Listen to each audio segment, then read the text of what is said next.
கிறிஸ்துவுக்குள் மிகவும் பிரியமான தேவனுடைய பிள்ளைகளே, இந்த காலை நேரத்திலே உங்களை சந்திப்பதிலே மிகுந்த மகிழ்ச்சி அடைகிறேன். கர்த்தர் ஒவ்வொரு நாளும் நம்மை போஷித்து பாதுகாத்து பராமரித்து வருகிறதை நினைத்து கர்த்தரை ஸ்தோத்திரிக்கிறேன். சென்னையில் வேளச்சேரியில் உள்ள ஏலிமேஜி சபை வழங்கும் அனுதினம் மன்னா. ஆண்டவராகிய இயேசு கிறிஸ்து அனுதினமும் 5 நிமிடம் உங்களோடு. இந்த நாளிலும் தியானத்துக்கு எடுத்துக்கொண்ட வேத வசனம் சகரியா தீர்க்கதரிசியின் புஸ்தகம் 4ஆம் அதிகாரம் 7வது வசனம். பெரிய பர்வதமே, நீ எம்மாத்திரம்? செருபாபேலுக்கு முன்பாக நீ சமபூமி ஆவாய். அவன் தலைக்கல்லை கொண்டு வருவானே, அதற்கு கிருபை உண்டாவதாக என்று என்றார். ஆம் பிரியமான தேவனுடைய பிள்ளைகளே, எருசலேமுடைய ஆலயம் கட்டுவதற்காக பல வருஷங்கள் 14 வருஷங்கள் தடைப்பட்டிருந்த எருசலேம் ஆலயத்தை கட்டுவதற்காக கோரேஸ் ராஜா ஒரு டீமை அனுப்புகிறார்.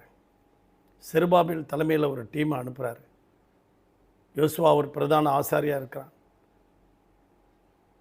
சகரியா, ஆகாய் போன்றவர்களெல்லாம் தீர்க்கதரிசிகளாக இருந்து ஆலோசனை சொல்லி இந்த ஆலயத்தை கட்டுகிறார்கள். ஆனால் 14 வருஷம் உள்ளூரில் இருந்தவங்க பல தடைகளை கொண்டுட்டு வந்துட்டாங்க. அந்த இடத்துல தான் ஆண்டவர் இந்த வார்த்தையை சொல்லுகிறார். ஏ பெரிய பர்வதமே, நீ எம்மாத்திரம்? இந்த செருபாபேலுக்கு முன்பாக சமபூமி ஆவாய். அவன் தலைக்கல்லை கொண்டு வருவானே. தலைக்கல் என்பது அன்பு தேவனுடைய பிள்ளைகளை சங்கீதம் 118 ஆகாது என்று தள்ளின கல்லே மூளைக்கு தலைக்கல் ஆயிற்று. ஆண்டவராகிய இயேசு கிறிஸ்து இந்த பூமியில் வந்து பிறந்தபோது சொந்த தேசம் அவரை ஏற்றுக்கொள்ளவில்லை, சொந்த இனம் அவர்களை ஏற்றுக்கொள்ளவில்லை, சொந்த சர்ச்சு அவர்களை ஏற்றுக்கொள்ளவில்லை, சொந்த வீடு அவர்களை ஏற்றுக்கொள்ளவில்லை. ஆகாது என்று அவர்களை தள்ளிவிட்டார். அந்த தலைக்கல்லை இவன் சுமந்து கொண்டு வருவான். இன்றைக்கு நீங்களும் நானும் அந்த தலைக்கல்லாகி இயேசுவை சுமக்கும்போது, அவருடைய பிரசன்னத்தை சுமக்கும்போது, அவருடைய உடன்படிக்கை பெட்டியை சுமந்துக்கிட்டு போகும்போது, எவ்வளோ பெரிய யோர்தான் நதியாக இருந்தாலும் அது உங்களுக்கு பின்னால் போயிடும். கடக்க முடியாத யோர்தான் நதியாக இருந்தாலும் அது பின்னால் போயிடும். அந்த உடன்படிக்கை பெட்டியாகிய இயேசுவை சுமந்துக்கிட்டு போகும்போது எவ்வளோ பெரிய எரிகோ மதிலாக இருந்தாலும் அது உங்களுக்கு தடையெல்லாம் நீங்கி போய் அந்த மதில்களெல்லாம் உடைஞ்சி விழுந்துடும்.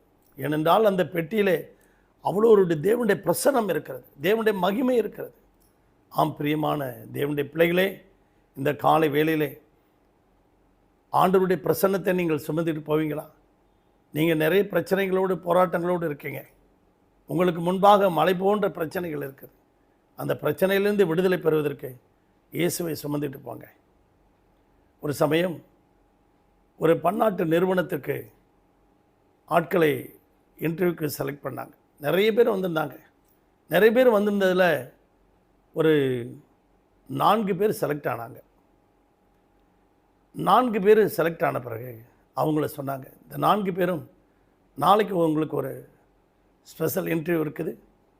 இந்த 4 பேரில் நாங்கள் ஒருத்தர் தான் எடுக்க போகிறோம். என்ன தீம் என்கிறதை உங்களுக்கு சொல்லிடுறேன். ஒரு கணித வடிவிலே அமைக்கப்பட்ட ஒரு பூட்டு. அந்த பூட்டை எந்த விதமான சாவி இல்லாமல் திறந்துடணும். உங்களுக்கு முன்பாக அந்த பூட்டு அங்கே இருக்கும், அதை திறந்துடணும். அப்போ 4 பேரும் ஒருத்தர் போய் கூகுளில் பார்க்குறாரு, டே அண்ட் நைட்டாக. இன்னொருத்தர் போய்ட்டு கணித புஸ்தகங்களெல்லாம் வாங்கி பார்த்து அதை எப்படியாவது ஆராய்ச்சி பண்ணுறாரு. இன்னொரு நபர் ஊரெல்லாம் போயிட்டு கணித மேதை ஆசிரியர்கள்ட்டெல்லாம் பார்த்து ஆலோசனை கேட்குறார். ஆனால் ஒருவன் மாத்திரம் அவன் போயிட்டு இரவு நேரம் அப்படியே அமைதியாக உட்காந்து விட்டான். மற்ற 4 பேரும் வந்தாங்க. ஒருத்தரும் ஒரு மெத்தடை கையாண்டாங்க, முடியல. ஆனால் இந்த இரவு தனியாக உட்காந்துருந்தான் பார்த்தீங்களா, அவன் நேராக பூட்டுக்கிட்ட வந்தான். பூட்டை பார்த்தான், பூட்டை தூக்கி பார்த்தான். பூட்டுக்கு கீழே ஒரு பட்டன் இருந்தது. அந்த பட்டனை ப்ரெஸ் பண்ணால் பூட்டு ஓப்பன் ஆகிடுச்சு. அவனை தான் செலக்ட் பண்ணாங்க. ஒருவேளை நான் நினைக்கிறேன், அவன் ஆண்டவருடைய பிள்ளையாக இருந்திருக்கலாம். அவன் தேவனுடைய வசனத்தை இரவெல்லாம் தியானம் பண்ணி கொண்டு இருந்திருக்கலாம். பலத்தினாலும் அல்ல, பராக்கிரமத்தினாலும் அல்ல, தேவனுடைய ஆவியினால் எல்லாம் ஆகும் என்று சொல்லி அவன் ஒருவேளை அவன் தியானம் பண்ணி கொண்டு இருந்திருக்கலாம். அன்பு தேவனுடைய பிள்ளைகளை, இந்த நாளிலே உங்களுக்காக ஜெபிக்கட்டுமா? தேவனுடைய பிரசன்னத்தை சுமந்துட்டு போவீங்களா? பரலோக பிதாவே, இந்த சத்தத்தை கேட்டுக்கொண்டிருக்க ஒவ்வொரு பிள்ளைகளையும் ஆசீர்வதியும். அவர்களுக்கு முன்பாக எவ்வளோ மலை போன்ற பிரச்சனைகள் இருக்குது. இன்றைக்கு எல்லாம் அந்த பிரச்சனைகள் நீங்கி போகட்டும். ஒவ்வொரு குடும்பத்தில் இருக்கிற கஷ்டங்கள், வேதனை, நிந்தைகள், அவமானத்தில் நீக்கி நல்ல ஒரு சமாதானத்தை தாரும். ஒவ்வொரு குடும்பத்தையும் வேலி எடுத்து பாதுகாத்துக்கொள்ளும். அவர்கள் தேவைகளெல்லாம் சந்திங்க. எக்ஸாம் எழுதுகிற பிள்ளைகளெல்லாம் ஆசீர்வதி. ஒரு குறைவில்லாமல் நடத்தும். இயேசுவின் நாமத்தில் பிதாவே, ஆமென். God bless you everybody. Thank you.